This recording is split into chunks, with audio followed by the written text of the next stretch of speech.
All right, welcome back to the second to last lesson of Unit 4. This is another lesson about systems of equations, except now they're going to make you do some word problems, of course. We'll do most of them, but not all of them. Make it a little bit better. Okay, so find lesson 15 in your book, go to activity 1. And this problem wants you to match each system of equations with the number of solutions the system has. So let me just explain what each one of these should look like before we do an example problem. So no solutions means that you end up having something like y equals 2 on one and like y equals -1 on the other, and your x's cancel out, but y can't equal two different numbers, so that means there's not a solution. Okay, one solution is just normal, like you've got your coordinate, your x and your y, and there you go. It's just like a normal problem.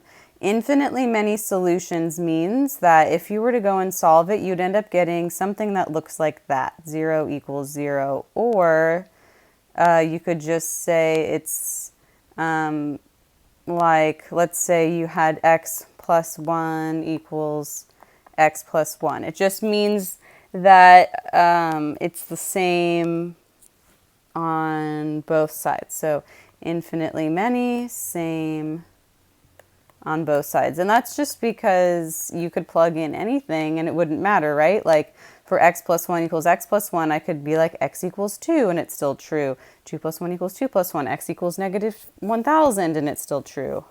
So that's why that's infinite. So if we were to go and just solve one of these, let's say we solve A. So let's work on A. So A is -1 or -4/3x plus 4 equals y, and then -4/3x minus 1 equals y. So I'm going to take this first one and plug it into that y.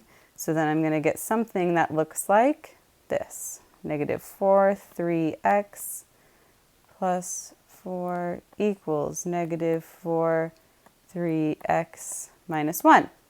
Okay. I go and I start moving my x, right?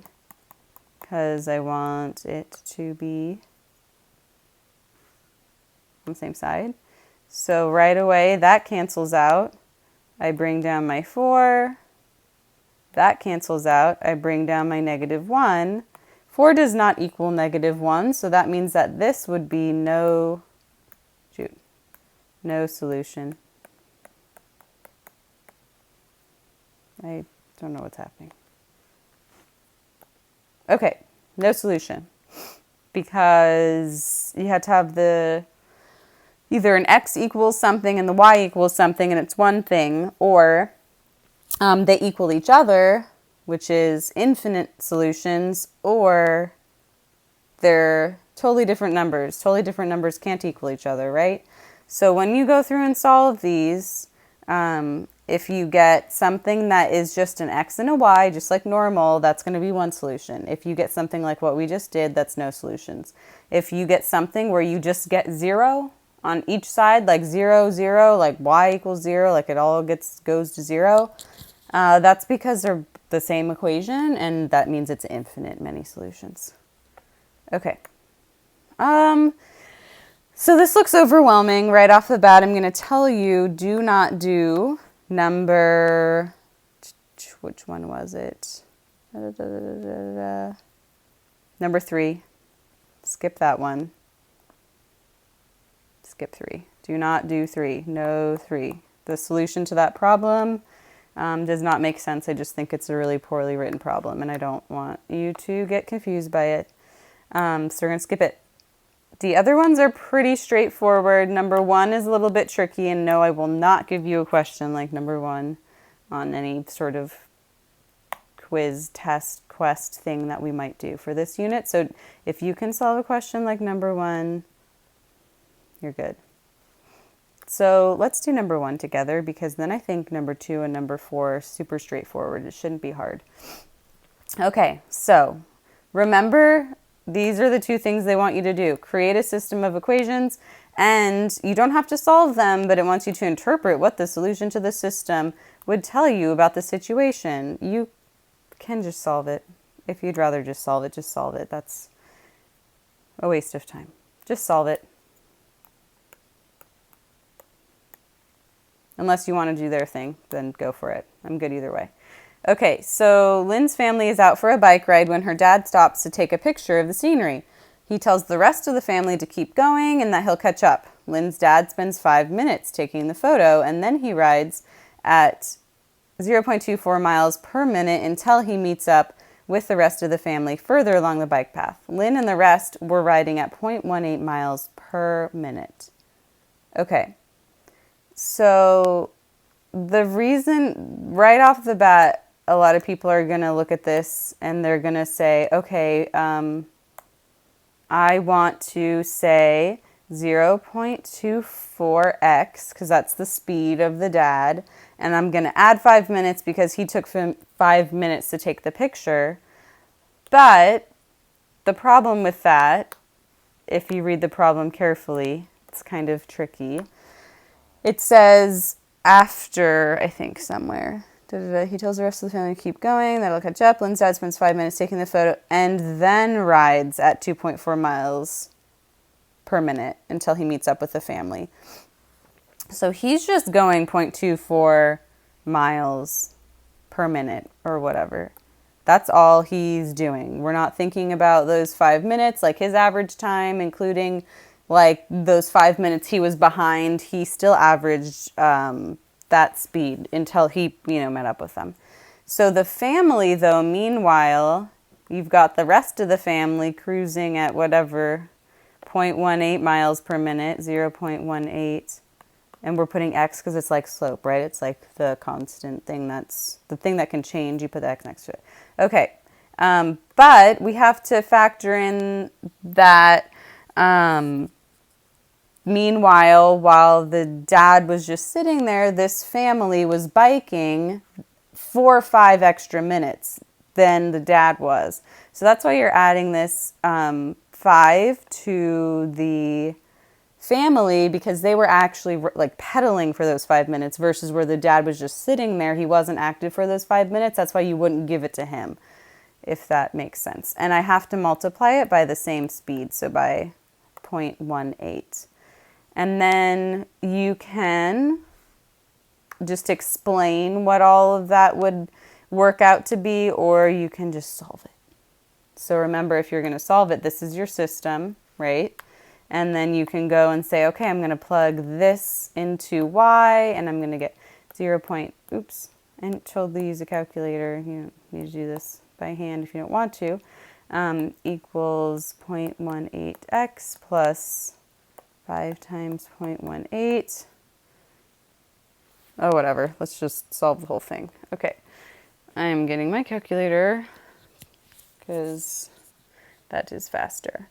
So 0.18 times 5 is 0.9. So 0.9.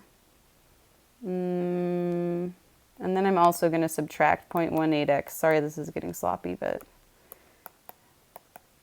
Okay. So 0.24 minus 0.18 is 0.06. X equals 0.9, so I divide by 0.06, divide by 0.06, and then I get x equals, what is that? 0.9 divided by 0.06 is 15. So that answers, what is it that they wanted in the first place? Lynn's family's out for a bike ride, her dad stops to take the picture, he tells us, I guess that's the point at which they met up. 15 minutes, 15 miles. I'm going to go with minutes. And then you can go and plug that back in to get what y would be. So 0.24x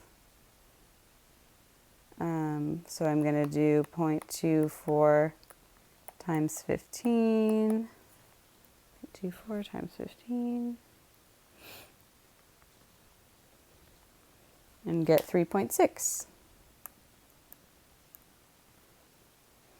So I think that means, my guess is that they went 3.6 miles in 15 minutes, or they met at 3.6 miles after 15 minutes. Something like that. As long as you have the answers written out, you don't need to explain it. Number 2 and number 4 are very straightforward. Try them on your own. It's good practice. Okay, I think this is the last one. So they give you all these systems of equations. And then they say, without solving, identify 3 systems that you think would be. So same as yesterday, same thing. So 3 systems, least difficult, and then 3 systems, most difficult, and then explain your reasoning. So that could just be like, okay, I think that's easy because it doesn't, have fractions. It seems pretty straightforward. I think that this one is more difficult because it has fractions. Whatever. That's what you do for number 1. Number 2, but you got to 3 and 3. Don't just do what I did. Add extra. Number 2 says choose 4 to solve. 1 should be from your least difficult and 1 from your most difficult. So let's go and solve A and then C. Okay.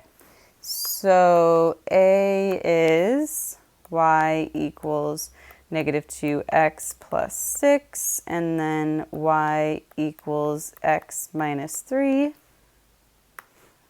Okay, let's scroll.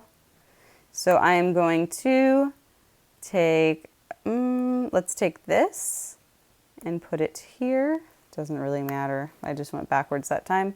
So then you get x minus 3 equals negative 2x plus 6. And then you can move your x's to one side, so I can add 2x, add 2x. And if you're at the point where you can just add it all in one step, go for it. I'm just breaking it up for people that need to see it. So 3x minus 3 equals 6, add 3, and then 3x, that cancels out, equals 9, divide by 3, x equals 3. And then I would go back, and to get y, I would plug that 3 in. So then I would say, okay, so y equals 3 minus 3, because I'm plugging it into what I circled, right? This one. So y equals 0. So then your answer would be 0, 3, 0. Like that. Okay, that was the easy one. The difficult one, or what I said was going to be difficult, maybe it won't be that bad, is, I don't want blue, I want a different color, so we can see it. Y equals 2/3 x minus 4, and y equals negative 4/3 x plus 9. Okay, here we go.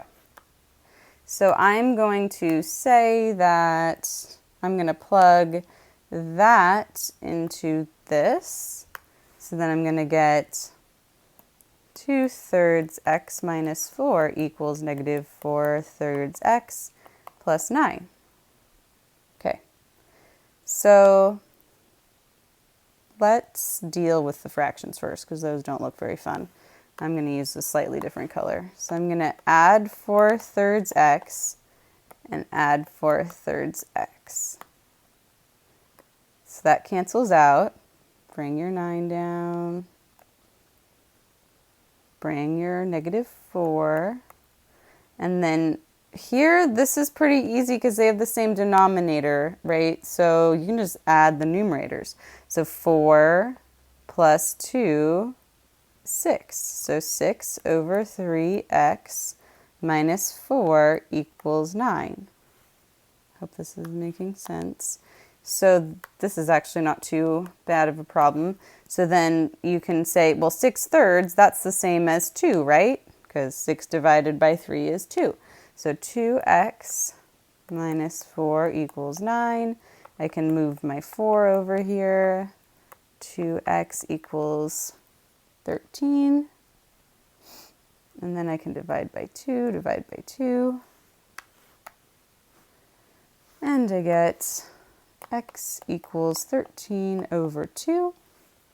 And then to get my y, I plug that back into the equation. So it doesn't really matter. Let's say the one we circled in pink, we'll plug it into that. So 2/3 x minus 4. So I could do 2/3 times 13 over 2 minus 4. And that'll end up being my answer. So that's what? 26 over 6 minus 4. And then 26 over 6 you could simplify by 2's.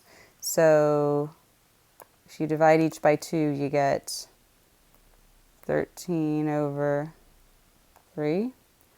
So 13 over 3 minus 4, which isn't very fun, but I can make that a whole number, or a mixed number, I mean, sorry. So this becomes what? 4, oops, sorry. 4 and 1/3, because 3 goes into 13 4 times, right? Because 3 times 4 is 12, you have 1/3 left over. Minus 4, and then your 4's are going to cancel out.